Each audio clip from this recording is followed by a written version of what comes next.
अस्सलाम वालेकुम स्टूडेंट। हम अपना चैप्टर पढ़ रहे थे 25 सेकेंड ईयर इकोसिस्टम। तो इकोसिस्टम का जो अगला हमारा चैप्टर है वो है इंटरेक्शन अमंग ऑर्गेनिज्म। अब साथ में जो हम इकोसिस्टम का लफ्ज़ पढ़ा था, इको का मतलब, इकोसिस्टम का मतलब ये होता है कि डिफरेंट तरह के एनिमल एक यूनिट के तौर पे रहते हैं, उसको हम इकोसिस्टम कहते हैं। तो साफ है इसके अंदर रहने वाले जो ऑर्गेनिज्म है उनका आपस में किसी ना किसी तरह क्या है, इंटरेक्शन है, उनका आपस में रब्ता है। अब वो हम आगे चलते हैं, देखते हैं कौन कौन से इनके आपस में इंटरेक्शन है। सबसे पहले जो है वो है प्रीडेशन एंड इट्स सिग्निफिकेंस। अब प्रीडेशन क्या होता है? अब ये एक रिलेशनशिप है दो ऑर्गेनिज्म के दरमियान। इनमें एक होता है प्रीडेटर और दूसरा होता है प्रे। और अगर हम प्रीडेटर की बात करें तो ये कौन सा है? ये एक लार्ज एनिमल होता है, animal that catch and eat other animal. ये वो वाला जानदार है जो क्या करता है, किसी दूसरे एनिमल को कैच करता है, पकड़ता है और उसको अपनी खुराक बना लेता है। उसको हम क्या कहते हैं? प्रीडेटर कहते हैं।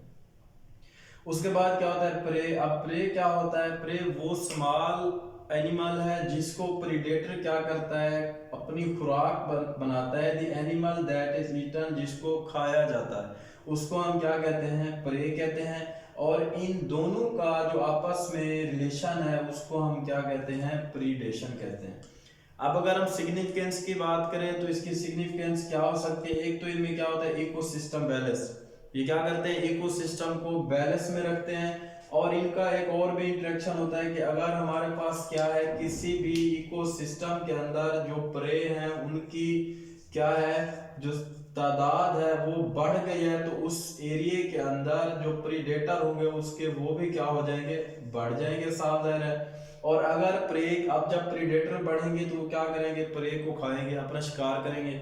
और जब प्रे की जो स्पीशीज है वो कम होंगी तो साफ जाहिर है उसके साथ साथ जो प्रीडेटर है वो भी क्या होंगे? डिक्लाइन होंगे, अपनी तादाद में कमी लाएंगे। क्यों? प्रीडेटर जो है वो वाला एरिया छोड़ देंगे, क्योंकि अब उनकी खुराक के लिए वहां पे क्या होगा?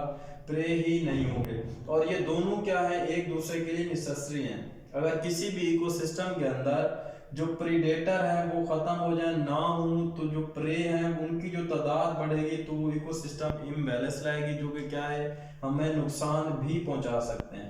एग्जांपल हम देख सकते हैं, कैट है, माउस है, उसके साथ फॉक्स और क्या है, रैबिट है। अब कैट क्या करती है? वो माउस को खाती है, और फॉक्स जो है वो क्या करते हैं? रैबिट को खाते हैं। अब क्या होता है, this food food relationship of predator pray creates a cycle. ये क्या कर देते हैं? एक साइकिल क्रिएट करते हैं, एक दूसरे को खाने और खाए जाने का अमल इनमें चलता रहता है।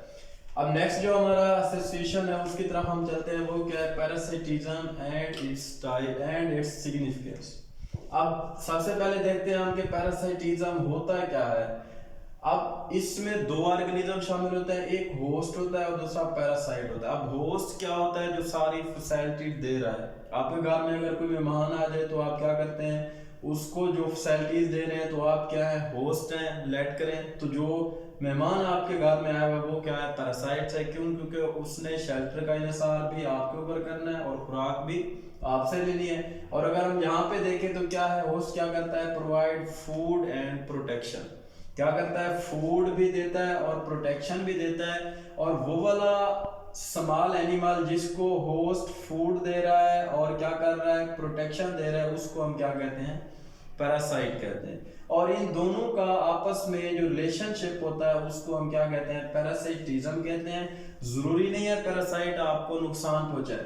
पैरासाइट क्योंकि मैक्रो ऑर्गेनिज्म ही हो सकते हैं, स्मॉल बैक्टीरिया, वैसल वगैरह। अब उनमें ये है कि वो आपको नुकसान मे और मे नॉट हार्म, वो आपके लिए नुकसानदेह हो सकते हैं और नहीं भी हो सकते।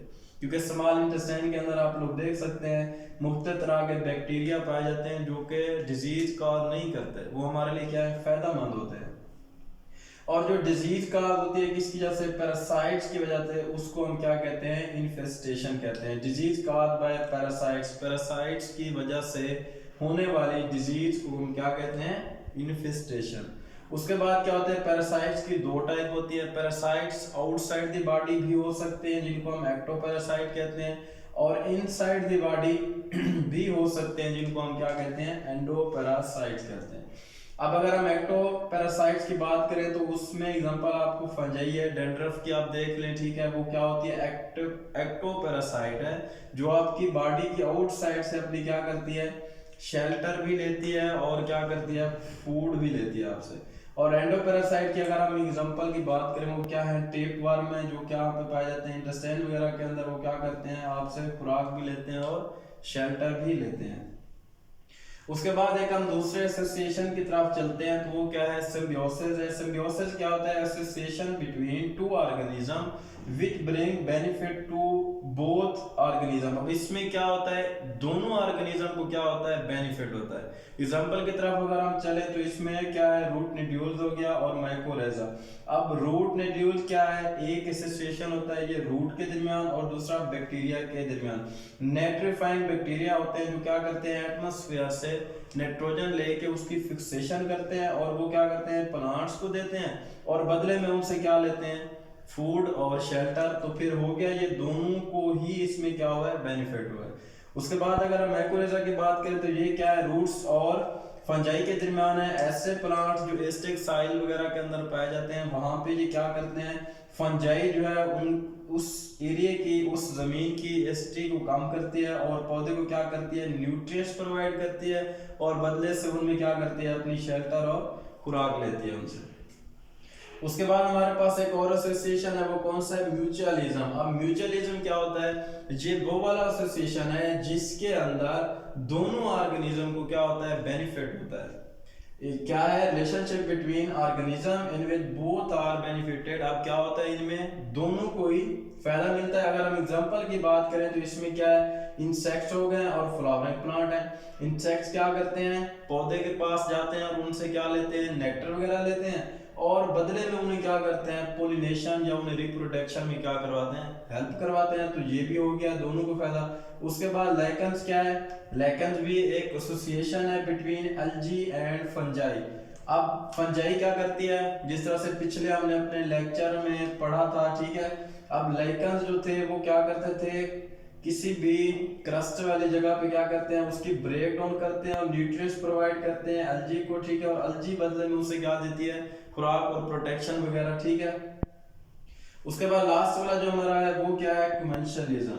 अब कमेंशलिज्म क्या होता है, association in which one is benefited, एक को क्या होता है, फायदा होता है, other is not benefited not harm. जबकि जो दूसरा ऑर्गेनिज्म होता है, एनिमल होता है, उसको ना ही फायदा होता है और ना ही क्या है, नुकसान होता है। एग्जांपल की हम बात करें तो एक शार्क क्या है, एक बड़ी मछली है और साथ में क्या है, रिमोरस जो है वो क्या है, एक छोटी मछली आप समझ लें। वो क्या करती है, शार्क से अपनी शेल्टर भी रहती है और खुराक। वो किस तरह से, अब शार्क एक बड़ी मछली है, जब उसने अपना शिकार करना है तो ये उसकी सतह के ऊपर, स्किन के ऊपर क्या कर लिया, अपने आप को अटैच कर लेती है और शिकार के दौरान अगर छोटे टुकड़े वगैरह होते हैं वो भी खाती है। उसके साथ साथ ये क्या करती है, ट्रेवल करती है शार्क के साथ बगैर नुकसान पहुंचाए।